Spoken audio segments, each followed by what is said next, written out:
Hi, and welcome to this overview of the Domo web interface. When you load up Domo, you should be greeted by this screen. You can see the main body here, and then a toolbar up the top. We're going to match the journey that data will take through Domo. Let's start at the Data tab. In the data warehouse, you can see a visualization of all the data sources and how many rows they have in Domo.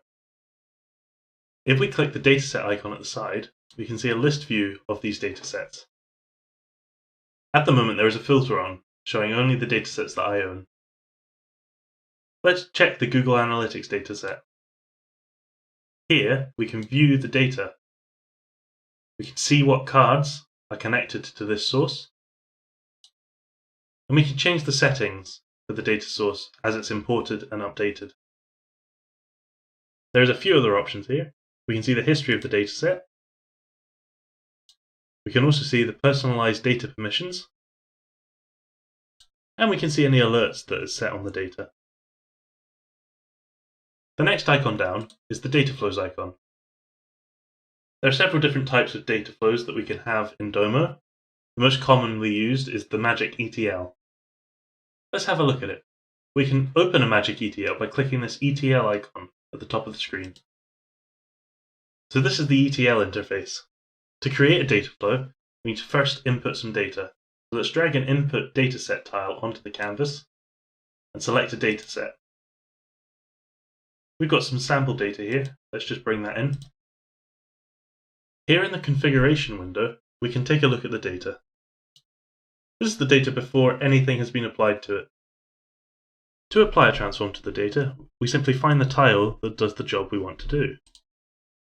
For example, we might want to split columns.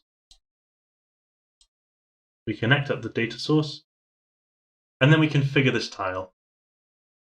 Once we've finished with our data flow, we need to output the dataset. We connect it up, and we can name the new dataset.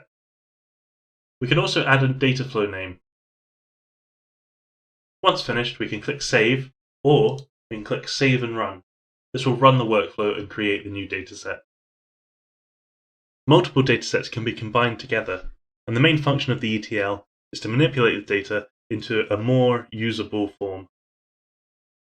After the data has been transformed, we may want to create visualizations. Let's go back to the Dashboards tab. On the left of the screen, you will see all the dashboards that you have access to. To add a new dashboard, you can click Manage Dashboards, and then Add a Dashboard. Let's take a look at my social media demo page. A dashboard is a way to tell a story with your data. You can see here that clearly at the top of the screen we have our social media data, our Instagram impressions, our Facebook impressions, and Twitter impressions. We have a clear value for each of these, and whether it's increased or decreased versus a time in the past. There are three different things that can be contained in your dashboard: headers, text, and cards. These cards contain graphs based on your data. To create a card, in the top right, press the plus, and then Create New Card. We want to create a visualization, and let's use some existing data. Let's use this Instagram and Twitter combined data. We are now in the Analyzer screen. This is where we can create cards. As you can see, it's automatically created a graph for us. However, we might not like this chart, so we can change it at the right here. Let's click Pie and Funnel and make a tree map. You can see it automatically tries to change and adapt based on what we've selected. However, this graph doesn't look very good. Instead of having the platform as the item name, let's try and change it to the full name of the user. We can do that by dragging full name up to the item name category. Now our graph has changed. We can see each user, and this graph shows a different size depending on how many followers the user has. We might want to add a color value to this. So we can take the followers count and place it in the optional color value. Now the color also reflects the number of followers, so it's easy to see who has many followers and who has very few.